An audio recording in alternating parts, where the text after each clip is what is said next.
Salut, c'est Sacha, bienvenue sur ma chaîne. Dans cette vidéo, je vais te parler de comment éviter une rupture de stock quand on est vendeur sur Amazon. Je te fais un rapide topo du contenu de cette vidéo. Premièrement, je vais te parler de ma rupture de stock. Deuxièmement, je vais te parler de comment éviter une rupture de stock. Et troisièmement, je vais te parler d'astuces à mettre en place pour mieux gérer une rupture. Avant de commencer, je tiens à signaler que j'étais débutant et que je n'avais aucune expérience dans la vente sur Amazon. Comme 95% des vendeurs, j'ai commis cette erreur de tomber en rupture de stock. C'était donc très compliqué pour moi de devoir gérer une rupture sur une période aussi importante de l'année. Il faut noter qu'en tant que vendeur sur Amazon, la quasi-totalité du chiffre d'affaires qu'on va faire sur l'année est due à cette période. 70% de notre résultat est fait sur les 3 mois qui précèdent Noël. Cette période débute dans les alentours d'octobre et se termine fin décembre. Donc tu peux comprendre qu'au vu du trafic de cette période et de la demande, je me suis rapidement fait dépasser par les ventes journalières que je faisais.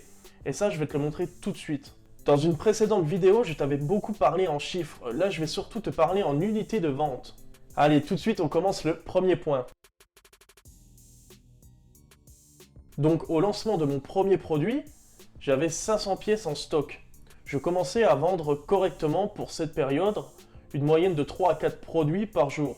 À la fin du mois, j'avais vendu plus de 110 pièces. Je me disais dans ma tête que je tiendrais jusque Noël, que j'avais assez d'unités, qu'il n'y aurait pas de problème, que je ne serais pas en rupture. Mais j'ai quand même préféré, par mesure de sécurité, repasser une commande auprès de mon fournisseur. J'ai donc repassé une commande de 600 pièces. Lui me garantissait que j'allais recevoir ma commande maximum le 10 décembre, ce qui me laissait pas mal de temps. Le mois suivant, donc le mois d'octobre, c'est là que j'ai commencé à voir la puissance d'Amazon sur cette période. J'ai vendu plus de 210 unités sur ce mois, et pourtant j'avais augmenté mon prix de 15%. Là, je commençais à me dire, bon, il me reste à peu près 200 unités en stock, je tiendrai le mois de novembre, le réassort arrivera vers le 10 décembre, au pire des cas, je ne serai en rupture que 10 jours. Mais ce qui est arrivé au mois de novembre, c'est que finalement les 200 unités prévues pour le mois ont été vendues en seulement 15 jours. Je ne vendais pas moins qu'entre 13 et 15 unités par jour, et pourtant j'avais augmenté mon prix de 20 à 25% sur mon produit. Et malgré ça, ça ne m'a pas évité la rupture de stock. Alors, me sachant en rupture J-40 avant Noël, on était le 15 novembre à cette période, j'étais dégoûté. Je me disais, mais au vu du potentiel de mon produit, surtout que mon produit était très axé Noël, je me disais c'est inimaginable de pouvoir être en rupture à cette période. Je me disais que les ventes allaient exploser et j'espérais que mon réassort arrivait au plus vite pour combler ce manque. Avant de continuer, on va parler de pourquoi il faut absolument éviter d'être en rupture de stock. Donc la rupture de stock ça arrive, c'est pas grave, mais surtout il ne faut pas être en rupture de stock sur Amazon de plus de 28 jours. Sur Amazon, il y a un algorithme qui s'appelle le BSR. Cet algorithme va être calculé en fonction de vos ventes et en fonction des commissions que vous versez à Amazon. Forcément, plus vous leur rapportez d'argent, plus ils vont vous pousser en avant. Donc il existe différents BSR, le BSR journalier, le BSR hebdomadaire et le BSR mensuel, c'est le plus important. Et là, le problème, c'est que si tu ne fais pas de vente pendant 28 jours, tu vas perdre ton BSR. Donc tu vas perdre tout ton référencement que tu avais travaillé en amont. Donc avec des stratégies où tu avais investi de la pub, tu vas perdre tout ça.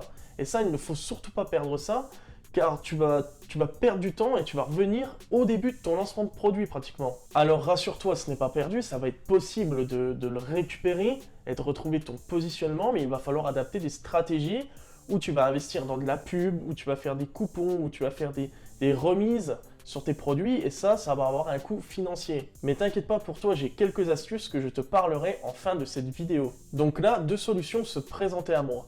Soit je devais attendre mon réassort qu'il arrive le 10 décembre, dans le risque où il y a du retard, où il y a un blocage en douane, et je risquais de perdre mon BSR, ou soit je recommandais des unités supplémentaires avec une importation adaptée en fonction du temps qui me restait. Donc à ce moment, on était le 15 novembre, j'étais en pleine rupture de stock, je ne faisais forcément plus aucune vente, je savais pas du tout ce que j'allais faire. Je savais que déjà importer des produits par bateau ou par train, c'était mort parce que c'était déjà trop tard. Alors pour moi, il ne me restait qu'une seule solution. La plus rapide, c'était d'importer mes produits par avion cargo qui prenait entre 9 et 15 jours maximum. Il y avait aussi un délai forcément pour la production de mes produits, qui représentaient 12 jours, parce que en fait on était sur une petite commande. Du coup sur une petite commande, mon fournisseur, j'avais négocié avec lui qu'il aille plus vite. Donc on avait réduit ce temps à 10 à 12 jours de production, et ce qui me permettait en fait de pouvoir gagner du temps pour renvoyer des produits chez Amazon. Mais normalement, en situation normale et en plus grosse quantité, ça prend entre 20 et 22 jours de production ouvrée. Donc moi, j'ai fait rapidement le choix de relancer une production de 100 pièces, et en contrepartie, ça me laissait le temps de voir comment j'allais importer mes produits, parce que je me suis rendu compte que l'avion cargo, ça prenait encore trop de temps. J'ai donc fait une autre stratégie, parce que avec le temps de production et avec le délai d'import par avion cargo, ça me faisait que ma marchandise arrivait vers le 11 décembre à peu près. Et là, c'était déjà trop tard pour moi. Ça aurait été censé arriver le même jour que mon réassort, donc aucune utilité, et c'était surtout pour moi pour me sécuriser au cas où qu'il y a un problème sur mon réassort. Donc par cette méthode, ça dépassait forcément les 28 jours, et j'aurais perdu mon BSR. Donc c'est ce que je voulais éviter. La seule solution qui me restait, c'était de faire importer mes produits par une compagnie aérienne express. Donc j'ai fait importer mes produits par DHL Express. Alors c'est super, c'est très rapide, mais par contre c'est très cher. Ça m'a coûté 800 $ rien que pour 100 pièces. Donc là, j'avais plus de marge. Je ne margeais plus, je perdais même de l'argent. Le gros avantage, c'est que l'import ne prend que 3 à 4 jours pour faire de la Chine à la France. Mais j'avais évidemment calculé tout ça et je savais que pour pouvoir rentrer dans mes clous, il fallait que je double le prix de mon produit. Ça me faisait passer d'un prix de 16,99 à 32,99, donc c'est énorme. Du coup, je me suis dit, je vais mettre mon prix à 30 et je vais voir comment ça va faire. J'ai bien pris le temps de réfléchir à tout ça et je me suis dit, écoute, je vais le tenter, je peux pas savoir. Si mon rasseur n'arrive pas, je vais perdre mon BSR. Là, je suis sûr de ne pas perdre mon BSR. Mes produits sont arrivés super rapidement avec DHL. Ils sont arrivés, il me semble, le 3 décembre en stock chez Amazon. Je me suis dit, les gens n'achèteront jamais mon produit en multipliant le prix par 2. La majorité de mes concurrents étaient entre 19 et 24 euros.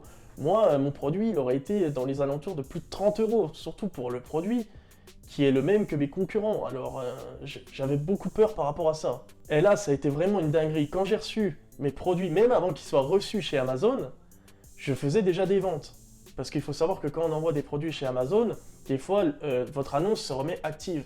Et du coup, c'est possible de faire des ventes. Et moi, je faisais des ventes alors que les produits n'étaient même pas encore arrivés vraiment dans leur stock. Et j'ai vendu mes 100 produits en seulement 5 jours. Je vais même te montrer qu'une journée, j'ai fait mon record de vente. J'ai fait 700 € de chiffre d'affaires sur une seule journée pour 23 unités vendues, c'était n'importe quoi. Là, j'ai compris que le mois de décembre sur Amazon, c'était carrément un autre level. Ça n'avait rien à voir même avec le mois de novembre et le mois d'octobre. C'était des gros mois auparavant, mais le mois de décembre, c'est n'importe quoi sur Amazon. Le problème, c'est qu'en ayant fait trop de ventes, je suis retombé en rupture vers le 11 décembre, et là, j'avais vraiment plus rien. Mais je savais que mon réassort allait arriver d'ici peu. Le problème, c'est qu'il n'est pas arrivé parce qu'il a été bloqué en douane, et il est arrivé que le 4 janvier, ça j'y reviendrai dans une prochaine vidéo, mais j'ai sauvé mon BSR. Et en plus, je n'ai pas connu la plus grosse période de vente sur Amazon. À mes connaissances, cette période débute justement à partir du 10-11 décembre et se termine vers le 23-24 décembre. Là, c'est la plus grosse période de vente. Donc j'espère que mon retour d'expérience t'aura plu.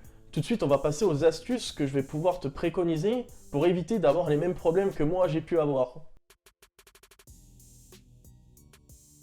La première de mes astuces est d'augmenter ton prix pour pouvoir freiner tes ventes. Mais surtout, essaye de ne pas l'augmenter d'un coup.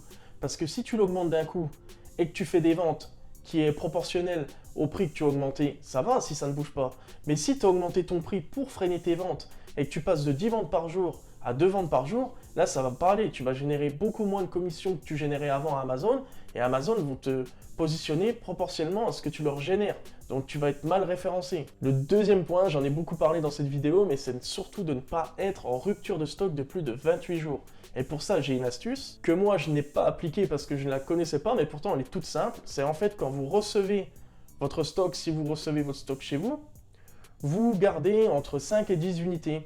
Et quand vous êtes en rupture, vous les renvoyez au fur et à mesure pour conserver votre BSR. Et aussi, pour ceux qui n'ont pas pensé à avoir du stock chez vous, vous commandez simplement 3-4 pièces sur votre listing Amazon en tant que client et vous les recevez chez vous. Et après, vous les envoyez aux entrepôts. Et ça permet de sauver votre BSR si vraiment vous n'avez aucune pièce. Le troisième point est d'avoir une bonne anticipation. En fait, il faut vraiment anticiper avec votre fournisseur et votre transitaire Et pour ça, le mieux, c'est de prévoir des plus grosses commandes. Si vous voyez que votre produit, vous commencez à faire 10 ventes par jour, n'hésitez pas à commander beaucoup plus. Par exemple, sur une commande de départ, si vous avez commandé 300 pièces, n'hésitez pas à en commander 600, 800 pièces. Et le dernier point est de gérer son cash flow. Le cash flow, c'est la trésorerie et le poumon de ton business. Alors il faut ne surtout pas oublier de garder de l'argent de côté pour pouvoir repasser une commande. Parce que si tu attends qu'Amazon te paie, tu vas avoir un délai d'attente, tu vas perdre du temps et tu vas risquer d'être en rupture de plus de 28 jours. Donc voilà, j'espère que cette vidéo t'aura plu. Si tu as des questions, n'hésite pas à la poser dans les commentaires juste en dessous, j'y répondrai sans problème. Sur ce, je te souhaite une excellente journée. Ciao!